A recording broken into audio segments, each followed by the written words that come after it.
Hello and welcome to this video in our R programming course. In the previous video, we learned the use of R programming language in the field of data analytics. We also learned what R Studio is and how to download it. In this video, we will begin to use the R software and learn how to write simple programming codes in it to perform simple mathematical calculations using R.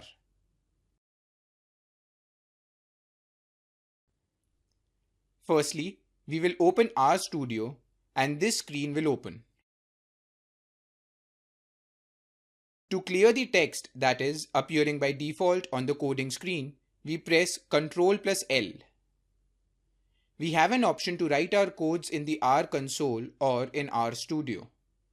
We will be choosing R Studio as this helps us code in a much more efficient manner, particularly if we need to code something more sophisticated and non-trivial. To open the studio, click on the plus sign, which is the first button on the toolbar, and choose R script from the drop-down. Alternatively, we can go to the file button on the menu bar and from new file choose R script from the drop-down. The keyboard shortcut for this is Ctrl+Shift+N. We see that an untitled script opens on our screen.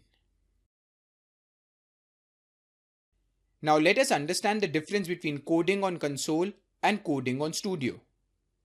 Let us first code in console.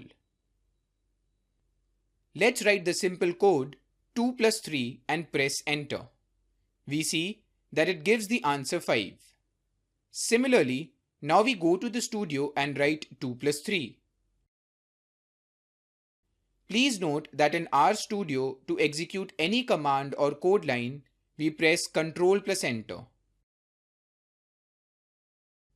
When we press this, we see that the result 5 is not populated on our script. The result is generated below on the console.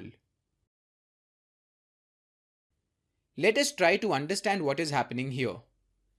R Studio is essentially an IDE, that is, an integrated development and environment which has a lot many features or facilities at the disposal of the user to create and develop more wide-ranging codes. The codes that are written in Studio can be saved unlike those in the console, and herein lies the biggest advantage of writing our codes on the Studio. We can click on this Save button here and save this code. The name that we save the file as becomes the name of the script. We can see first R class now being displayed as the title of our script. Thus, we will be able to save all the codes that we write, and this is one big advantage of R Studio. In this video, we will learn to begin coding in R and seeing how we can use R to perform simple mathematical calculations. Let us start with something very basic. We write 2 plus 3 and we get the result 5 in the console. Here, the plus sign that we used to add two numbers is called the operator. There are multiple types of operators. The first type is arithmetic operators. The standard arithmetic operators are addition, subtraction, multiplication, and division. We see that if we prefix any code line with the hash symbol, then it becomes a comment, and this comment may be used for reference purposes. Please note that it is not an executable code line. We can also use hash before some particular commands in our code which we do not want to execute at the moment, but may need to at a later time. Write hash relational operators. These are operations which are used to test a relation between two items. For example, less than, greater than, less than equal to, greater than equal to, or exactly equal to. Please note, in R, when we wish to denote an exact equality, we use two equal to symbols. For an exact inequality, we use an exclamation mark, and equal to symbol.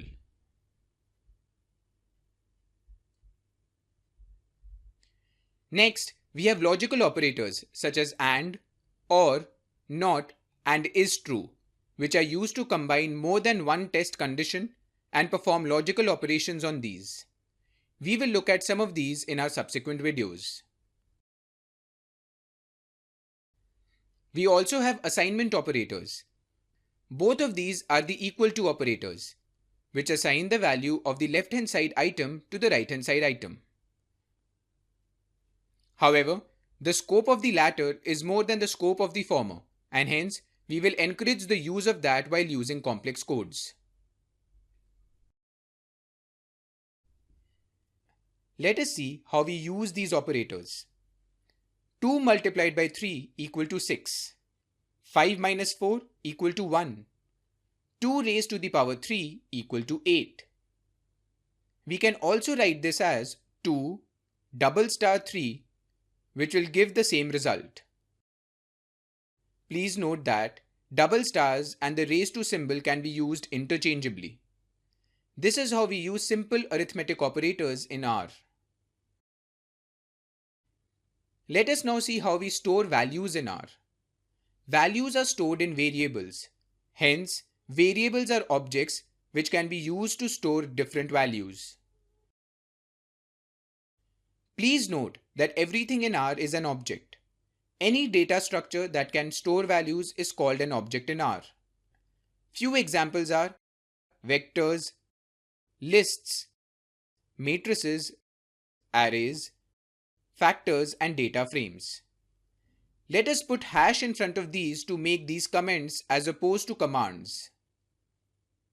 We will be discussing these individually and in detail in later videos. All the above data structures are used to store multiple values of variables. Let us first see how we can store a single value in a variable. This is where we use the assignment operator. For example, when we say x is equal to 100, x is the variable which stores a single value 100. The is equal to symbol is the assignment operator, and the value 100 is a numeric data type. So let's write x is equal to 10 and press Ctrl Enter. In the console, we see that the value 10 has been assigned to the variable x. On the right hand side of our screen, we see the global environment window. This enlists all the variables which are defined in our entire code. If we write x and press Ctrl Enter, we see that its value appears in the console. Similarly, we can write y is equal to 20 and press Ctrl Enter. Now y also appears in the list of global variables in the global environment window. Now if we write z is equal to x plus y and press Ctrl Enter, then the value 30 gets stored in the variable z.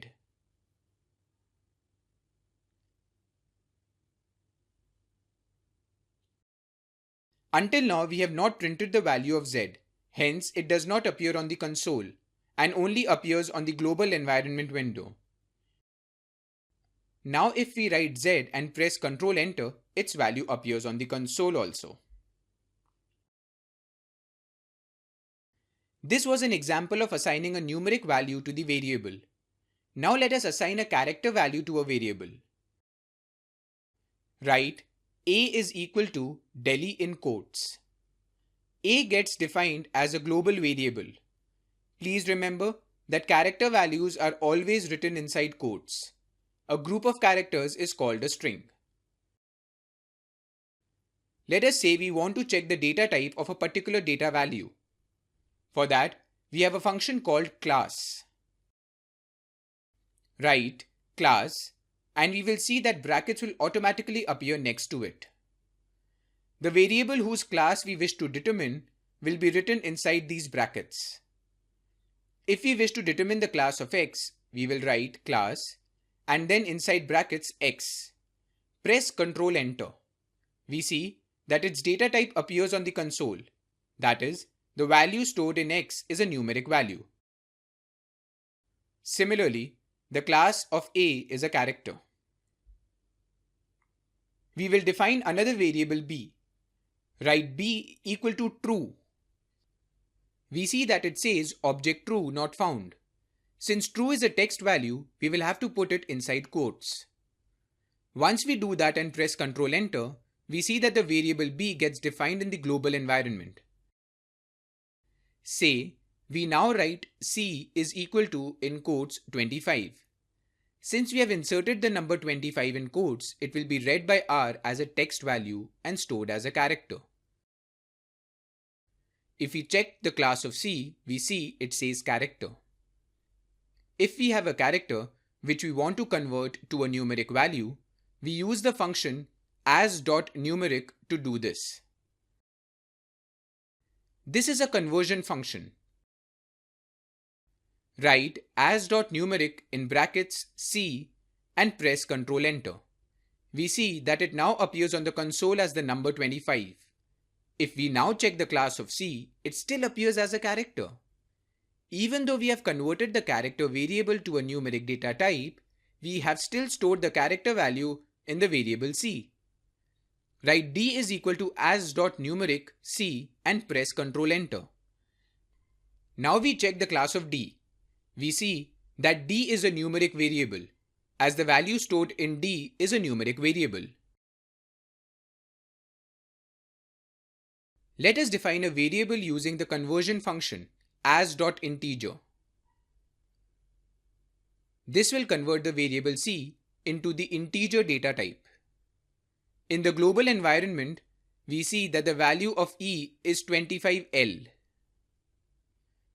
Please note that by putting the letter L after any number, we explicitly store it as an integer. Just writing the number stores it automatically as the numeric class. The numeric class consists of all the real numbers including decimal numbers. The class integer will only include numbers without decimals. Let us understand the difference between the two through an example. Say, we take a variable n equal to 25.6 and m is equal to as.integer of n and press Ctrl Enter. Now if we check for the value of m in the console, it says 25. We have converted the number 25.6 to an integer using the conversion formula as.integer. Hence, an integer is basically the value which does not have any decimals in it. We see that all the integers are real numbers and hence belong to the numeric data type. We also understand that the integer class is a subset of the numeric class. We have a lot of functions in R that are available to us. It is not necessary that all these functions are available in the console. These functions are available through packages, through which we obtain these functions in the console. Let us try to understand what is a package. R packages are compiled codes which use multiple functions. By default, a set of packages are installed in R. If we need some specific functions which are not stored in the default packages, then we can add these later. These can be downloaded from the R directory called cran, which contains all the packages. Only the default packages are available in the console, and hence only the functions in the default packages can be used. Since R is an open source program, all these packages can be downloaded from the directory free of cost. Let us see how we can use these packages. Let us first see what all different packages are available. These are packages available to load data which help to read external files, say Excel, SQL, SAS, and helps to import these data into R. There is also a package to manipulate data called dpylr, which is a very useful package to manipulate data very quickly. Tasks like sorting, rearranging, summarizing, subsetting, and joining data together can be performed using this package. Similarly, there are packages to visualize data called ggplot2 and rgl, which help in graphical representation of data. There are packages to model data such as CAR, VCD, survival, etc. Packages also exist to report results and share our findings. R Markdown, Xtable, and Shiny are some examples of these packages. For time series and financial data analysis, the most used package is Zoo. For complex high-performing codes in R, RCPP is the go-to package, which can call C++ codes as well. If we need to work on big data, that is very large data sets, then the package Parallel is very useful. If we want to use web data, then XML package is used. In the next video, we will learn how to download and use these packages. Thank you for watching this video.